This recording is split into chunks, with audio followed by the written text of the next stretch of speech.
на полках он не стоит. Не стоит? В первой же попавшейся на пути аптеке нам сообщили, изъятие препаратов из продажи производится только по информационному письму от Росздравнадзора. Пока этот документ в фармучреждение не поступал. Но и подобного лекарства сейчас нет в наличии. Покупателям предлагаем другие отхаркивающие средства, благо ассортимент позволяет, заверили сотрудники. Как вот вы оцениваете, часто обращаются люди вот с этими симптомами кашля, вот заболеваемости? У нас все это... Сезонный есть подъем? Пока нет еще. А препараты от кашля вообще в целом они как продаются? По По рецепту? назначению врача. От браковки подверглась только определенная серия сиропа Линкас, сообщили специалисты надзорного ведомства. Отхаркивающее средство производства Пакистана на растительной основе емкостью 120 мл эксперты сочли небезопасным.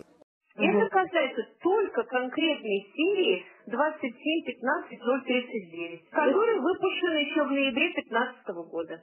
Не соответствует по маркировке и по упаковке. Он вот по количественным, по качественным показателям не забракован. У некоторых пачек там есть какие-то подтеки. Это уже брак получается заводской. Мы приостановили его обращение.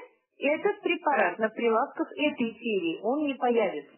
Запрет на продажу и использование сиропа Линкас из Пакистана будет действовать до окончания разбирательств. Кроме того, на портале Росздравнадзора есть сервис поиска изъятых из обращения лекарственных средств. Любой желающий может обратиться к данному ресурсу и получить исчерпывающую информацию о препаратах, изъятых из обращения за последние 10 лет. Светлана Фардеева, Татьяна Каранаева, Василий Киселев. Новости Татарстана. Стал очевидцем события и хочет, чтобы о нем узнали? Присылай фото и видео, а также вступай в нашу группу ВКонтакте «Мобильный репортер 24».